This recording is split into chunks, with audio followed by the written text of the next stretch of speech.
My buddy anyway. Hi. I have a request from my older brother. Sure. He couldn't be here. Can you say the moral of the story? Do not leave things in the fridge. Oh yeah. Yeah. Okay. Thank you. The moral of the story: don't leave things in the fridge.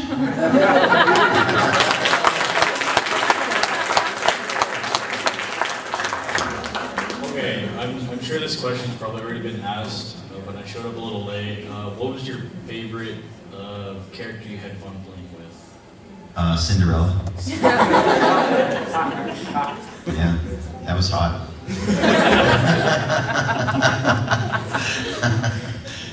I still have her slipper.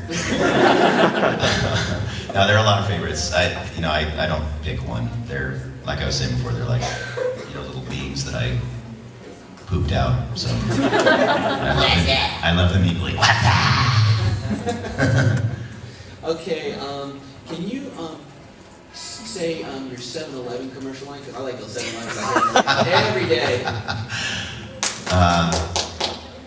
Oh, thank heaven. Available for limited time only at participating stores. And, do you know if there'll ever be a volume 2 of Adventures in Voice Acting? They said there is going to be another one of those. Yeah, I don't know when that's coming out, but maybe give Bang Zoom a call and flood their phone lines. They love that. Hi. I also have to say that you're probably one of the most awesome voice actors out there. Oh, thanks, man. Appreciate it. I've got 2 questions. One of them's probably already been asked. They might have both already been asked, but I was also here. It's okay. I have no memory, so I'll just answer it again. How did you get into voice acting? Well, I did say this before. I was working for a film company. We made low-budget sci-fi movies. It's called Full Moon Entertainment. And I was a driver for the company, worked in the mailroom.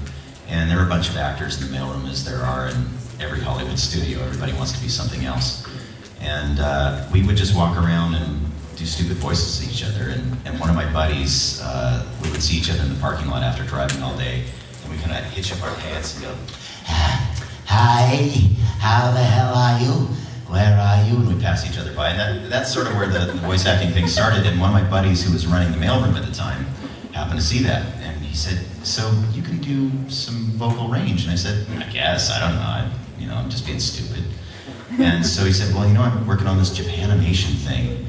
And it's the first time that this company's ever done anything in the States. And we'll pay you $7 a line to come in and rip the limbs off a monster in a monster voice. And we'll feed you breakfast and lunch and possibly dinner." And I'm a starving idiot in Hollywood. And I thought, sure, why not? And all my friends were going to be there, and we literally were recording in a treehouse.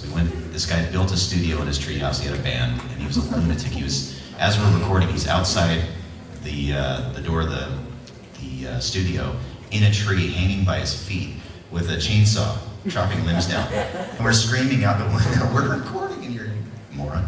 Anyway, so we recorded 26 episodes of this thing. I went in and I just started doing it. It was The Guyver. We did The Guyver. And I was playing a creature, ripping the limbs off of another creature, literally. And I just had a natural ability to hit the lip sync, as much lip sync as there was with creatures. But there is something to that, and to get the growls to sound right and authentic and whatever. And so I was able to naturally hit that, and they hired me for 26 episodes on that show. And then we did, oh God, I don't remember what the next one was. I don't remember, but that's sort of where it started. And I got hired for another show and another one after that.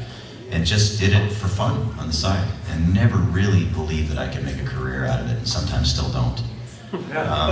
And so I did that for like 10 years while I was working my way up the corporate ladder in that job, and I ended up to be the director of marketing in an executive position for a film company, selling foreign rights and going to the Cannes Film Festival.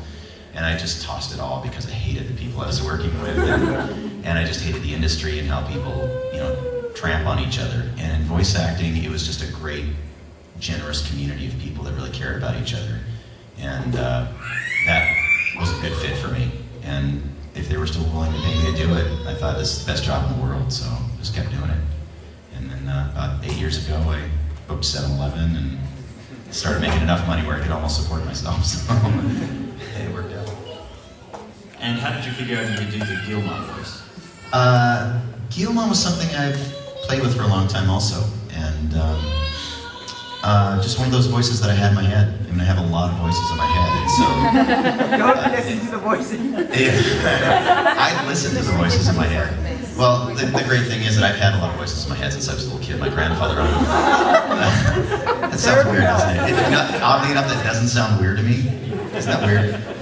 My grandfather owned a bookstore, and one of my first jobs was working in the comic book department that my uncle owned. And so I sat and I read comic books as a little kid as I was sorting them, and I just created all these voices in my head. And finally have a place to put them so that I don't go out and hurt people. So it was a natural thing. I saw the picture of him, and Gilmon is what came out. Yeah, I was just wondering because I was able to replicate Spiegel's voice. Oh, which is very similar. Yeah. I was just sort of something like that. My precious. Yeah, nice. Very good.